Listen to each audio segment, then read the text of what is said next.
प्यारे बच्चों, प्यार भरी सत श्री अकाल। पंजाबी व्याकरण की जमात विच तुहाडा बहुत बहुत स्वागत है। अज असीं विसराम चिन्ह करांगे। बच्चों, विसराम चिन्ह की हुंदे हन? चलो हुण मैं तुहानूं दसदी हां। किसी लिखत दा सही भाव समझण लई विसराम चिन्हां दा बहुत महत्व है। जिवें कि हेठ लिखे वाक तो स्पष्ट है, रोको कोमा ना जाण दिओ। दूसरा वाक रोको ना कॉमा जाण दिओ। उपरोक्त दोहां वाकां दे अर्थां विच काफ़ी फर्क है।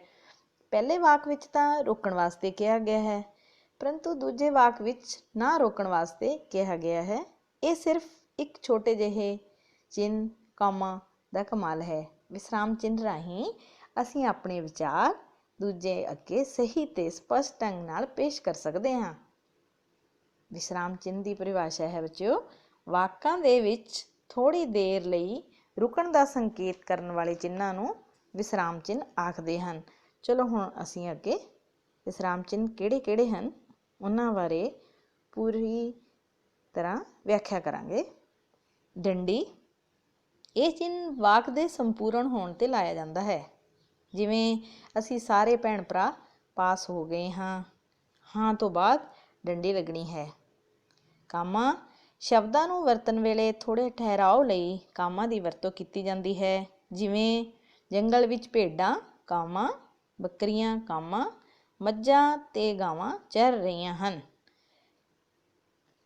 इस तरह अंत दे विच दो ਜਿਹੜੇ शब्द ਹੁੰਦੇ ਉਹਨਾਂ ਵਿੱਚ ਅਤੇ ਜਾਂ ਤੇ ਲੱਗਦਾ है, बाकी जगह कॉमे लाए जाते हैं। प्रश्न चिन्ह बच्चों कित्थे लगदा है? जिन्हां वाकां विच कोई प्रश्न पुछया जावे उस वाक दे अंत विच ये चिन्ह लगदा है। जिवें अज कल तुसीं की करदे हो, अंत विच लगेगा। बिंदी कामा, इस दी वरतों घट ही पंजाबी भाषा विच हुंदी है। ये कामां तो वध डंडी तो घट विसराम देण लई हुंदा है। जिवें समय बदल गए हन, इत्थे बिंदी कामा लगेगा। अगे फिर बच्चों दे राह अलग अलग हो गए हैं। दो वाक कट्ठे ही जदों बोलने होण पर उत्थे कामा नहीं बिंदी कामा लगना है, क्योंकि यह डंडी तो घट ते कामे तो वध विसराम इत्थे देना सी, इस करके। दो बिंदी, किसी वाक विच व्याख्या करन वाले शब्दां तो पहलां दो बिंदी लगाई जाती है। चाकू के दो भाग हुंदे हन, दो बिंदी लगाई फल अते दस्ता। दूसरा शब्दां नूं संखेप रूप देण लई भी दो बिंदी लगाई जाती है। जिवें MLA, एम दे नाल दो बिंदी लाई, L लिख के दो बिंदी लाई, A लिख के आदि लगाई, इत्थे वरती दो बिंदी जाती है। विस्मक चिन्ह, जिन्हां वाकां तो खुशी गमी हैरानी दे भाव प्रगट होण उत्थे विस्मक चिन्ह की वरतों की जाती है। वाह विस्मक चिन्ह किन्ना सोहना फुल है, अंत विच डंडी। पुट्ठे कामे, ये दो तरह के हुंदे आ बच्चे। इस स्क्रीन विच तुसीं दोहरे देख रहे हो, ये कहरे भी लगाए जाते हैं। किसी शब्द वल विशेष ध्यान देना होवे उत्थे कहरे लगाए जाते हैं। जिवें संत सिंह सेखों का नाटक दूजा विआह बहुत प्रचलित होया, चर्चित होया भी हो सकता है। इत्थे जिहड़ा दूजा विआह है नाटक का नाम, उन्होंने इकहरे पुट्ठे कोमे विच लगाया गया। दूरे किसी दी कही गल उसे तरह उसे काल विच लिखण लई वरती जाती है। माँ ने आवाज़ दिती कोमा, पुट्ठा कोमा शुरू काका, फिर विस्मक चिन्ह इधर आ, फिर डंडी, फिर पुट्ठे कोमे बंद। इस तरह पुट्ठे कोमे दो तरह नाल वरते जाते हैं। ब्रैकट, वाक विच किसी शब्द के अर्थ स्पष्ट करने लई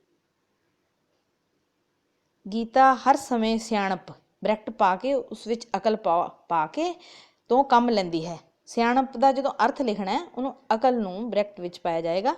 दूसरा ब्रैकट कित्थे लगती है? नाटक विच किसी पात्र की हरकत दस्सण लई ब्रैकट लगाई जाती है। जिवें आनंद कौर ताड़ी मार के, ताड़ी मार के ब्रैकट दे विच लिख के हाय वे ये की कर लिया तू। इस तरह ब्रैकट का प्रयोग किया जाता है। बिंदी, ਇਸ ਦੀ ਵਰਤੋਂ ਘੱਟ ਹੀ ਹੁੰਦੀ ਹੈ ਪੰਜਾਬੀ ਭਾਸ਼ਾ ਵਿੱਚ।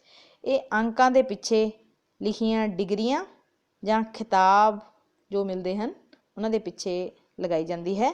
M ਲਿਖ ਕੇ ਬਿੰਦੀ, B ਲਿਖ ਕੇ ਬਿੰਦੀ, B ਲਿਖ ਕੇ ਬਿੰਦੀ, S MBBS ਦੇ ਪਿੱਛੇ, ਜਾਂ ਫਿਰ MA M ਦੇ ਪਿੱਛੇ ਬਿੰਦੀ। ਇਹ ਬਿੰਦੀ ਉੱਪਰ ਨਹੀਂ, ਕੰਨੇ ਦੇ ਨਾਲ ਬਿੰਦੀ ਜਿਹੜੀ ਉੱਪਰ ਲੱਗਦੀ ਉਹ ਨਹੀਂ, ਇਹ ਹੇਠਲੇ ਪਾਸੇ, ਅੱਖਰ ਦੇ ਹੇਠਲੇ ਪਾਸੇ ਸੱਜੇ ਪਾਸੇ ਲਗਾਈ ਜਾਂਦੀ ਹੈ। A ਦੇ ਨਾਲ MA, IAS ਦੇ ਨਾਲ ਵੀ ਲੱਗੇਗੀ, PhD ਆਦਿ ਨਾਲ ਵੀ ਬਿੰਦੀ ਲੱਗਦੀ ਹੈ। ਛੁੱਟ ਮਰੋੜੀ, ਜੇਕਰ ਬੋਲਚਾਲ ਦੀ ਭਾਸ਼ਾ ਵਿੱਚ ਕੋਈ ਅੱਖਰ ਛੱਡਿਆ ਜਾਵੇ ਉੱਥੇ ਛੁੱਟ ਮਰੋੜੀ ਪਾਈ ਜਾਂਦੀ ਹੈ। ਇਹ ਕੌਮੇ ਵਾਂਗ ਪਰ ਕਾਮਾ ਹੇਠਾਂ ਲੱਗਦਾ ਬੱਚਿਓ, ਇਹ ਉੱਪਰਲੇ ਪਾਸੇ ਲੱਗਦੀ ਹੈ ਛੁੱਟ ਮਰੋੜੀ। ਸਾਡੀ ਰਿਹਾਇਸ਼ ਖੇਤ 'ਚ ਹੈ, ਖੇਤ ਦੇ ਬਾਅਦ ਇਹ ਛੁੱਟ ਮਰੋੜੀ ਪਾ ਕੇ ਚੱਚਾ ਇਕੱਲਾ ਪਾਇਆ ਜਾਂਦਾ ਹੈ। ਛੁੱਟ ਮਰੋੜੀ ਇਸ ਤਰ੍ਹਾਂ ਪ੍ਰਯੋਗ ਕੀਤਾ ਜਾਂਦਾ ਹੈ। ਡੈਸ਼, ਇਹ ਆਮ ਕਰਕੇ 2 ਮੌਕਿਆਂ 'ਤੇ ਹੀ ਇਸ ਦਾ ਪ੍ਰਯੋਗ ਕੀਤਾ ਜਾਂਦਾ ਹੈ। ਡੈਸ਼ ਜੋੜਨੀ ਤੋਂ ਥੋੜ੍ਹੀ ਵੱਡੀ ਹੁੰਦੀ ਹੈ ਬੱਚਿਓ, ਜੋੜਨੀ ਅੱਗੇ ਕਰਵਾਉਣੀ ਹੈ ਤੁਹਾਨੂੰ ਜਾਂਦੀ ਹੈ। ਕਿਸੇ ਦੇ ਰੁਕ ਕੇ ਥੁਥਲਾ ਬੋਲਣ ਦੇ ਪ੍ਰਯੋਗ ਨਾਲ ਵੀ ਡੈਸ਼ ਲਗਾਈ ਜਾਂਦੀ ਹੈ, ਜਿਵੇਂ ਬੋ ਬੋ ਬੋ ਬੁਲਾਉਂਦੀ ਹੈ। ਇਸ ਤਰ੍ਹਾਂ ਵਿੱਚ ਬੋ ਬੱਬੇ ਨੂੰ ਔਂਕੜ ਪਾਇਆ, ਫਿਰ ਡੈਸ਼ ਪਾਈ, ਫਿਰ ਬੱਬੇ ਨੂੰ ਔਂਕੜ ਪਾਇਆ, ਬੁਲਾਉਂਦੀ ਹੈ ਡੈਸ਼। ਦੂਸਰਾ, ਨਾਟਕ ਵਿੱਚ ਪਾਤਰਾਂ ਦੇ ਵਾਰਤਾਲਾਪ ਸਮੇਂ ਵੀ, ਜਿਵੇਂ ਕਿਸੇ ਵੀ ਨਾਟਕ ਦਾ ਪਾਤਰ ਹੈ ਉਹ ਬੋਲ ਰਿਹਾ ਤਾਂ ਬੋਲਣ ਤੋਂ ਪਹਿਲਾਂ ਉਹਦੇ ਨਾਮ ਦੇ ਅੱਗੇ ਡੈਸ਼ ਦਾ ਪ੍ਰਯੋਗ ਕੀਤਾ ਜਾਂਦਾ ਹੈ। ਦੁਬਿੰਦੀ ਡੈਸ਼ ਕਿਸੇ ਸ਼ਬਦ ਵਾਕ ਦੀ ਵਿਆਖਿਆ, ਚੀਜ਼ਾਂ ਦਾ ਵੇਰਵਾ ਜਾਂ ਉਦਾਹਰਣ ਦੇਣ ਸਮੇਂ ਕੀਤੀ ਜਾਂਦੀ ਹੈ। ਬਾਜ਼ਾਰ ਜਾਓ ਅਤੇ ਇਹ ਵਸਤਾਂ ਲੈ ਆਵੋ, ਫਿਰ 2 ਬਿੰਦੀ ਡੈਸ਼ ਲਗਾ ਕੇ 2 ਕਮੀਜ਼ਾਂ ਕੋਮਾ, 3 ਪੈਂਟਾਂ ਕੋਮਾ, 4 ਰੁਮਾਲ ਆਦਿ ਤੋਂ ਬਾਅਦ ਡੰਡੀ। ਇਸ ਤਰ੍ਹਾਂ ਦੁਬਿੰਦੀ ਦਾ ਪ੍ਰਯੋਗ ਹੁੰਦਾ ਹੈ। ਜੋੜਨੀ, ਸਮਾਨ ਵਿਧੀ ਵਾਲੇ ਸ਼ਬਦਾਂ 'ਚ ਵੀ ਇਸ ਦਾ ਪ੍ਰਯੋਗ ਹੁੰਦਾ। ਜੋੜਨੀ ਬੱਚਿਓ ਡੈਸ਼ ਨਾਲੋਂ ਛੋਟੀ ਹੁੰਦੀ ਹੈ, ਜਿਵੇਂ ਹਮ ਜੋੜਨੀ ਉਮਰ। ਦੂਸਰਾ, ਇਹ ਦਾ, ਦੇ, ਦੀ ਦੀ ਜਗ੍ਹਾ ਵੀ ਪ੍ਰਯੋਗ ਹੁੰਦਾ ਹੈ। ਘਿਓ ਖਿਚੜੀ, ਘਿਓ ਜੋੜਨੀ ਖਿਚੜੀ, ਘਿਓ ਤੇ ਖਿਚੜੀ ਦੀ ਜਗ੍ਹਾ ਤੱਤੇ ਦੀ ਜਗ੍ਹਾ ਵੀ ਇਹ ਪ੍ਰਯੋਗ ਹੁੰਦੀ ਹੈ। ਦੂਸਰਾ, ਵਿਰੋਧੀ ਸ਼ਬਦਾਂ ਵਿੱਚ ਵੀ ਇਹ ਪ੍ਰਯੋਗ ਕੀਤੀ ਜਾਂਦੀ ਹੈ। ਇੱਕ ਹੀ ਸ਼ਬਦ ਦੇ ਦੁਹਰਾ 2-2 ਲਾਈਨਾਂ ਵਿੱਚ ਚੱਲੋ, 2 ਤੋਂ ਬਾਅਦ ਜੋੜਨੀ ਪਾ ਕੇ 2। ਫਿਰ ਇਹ ਨਿਰਾਰਥਕ ਸ਼ਬਦਾਂ ਵਿੱਚ ਵੀ ਚਾਹ ਚੂਹ, ਰੋਟੀ ਰੂਟੀ, ਉਹਨਾਂ ਦੇ ਵਿਚਕਾਰ ਵੀ ਜੋੜਨੀ ਦਾ ਪ੍ਰਯੋਗ ਕੀਤਾ ਜਾਂਦਾ ਹੈ। ਬੱਚਿਓ ਮੈਨੂੰ ਉਮੀਦ ਹੈ ਤੁਹਾਨੂੰ ਸਭ ਵਿਸਰਾਮ ਚਿੰਨ੍ਹ ਅੱਛੀ ਤਰ੍ਹਾਂ ਨਾਲ ਸਮਝ ਆ ਗਏ ਹੋਣਗੇ। ਧੰਨਵਾਦ ਜੀ।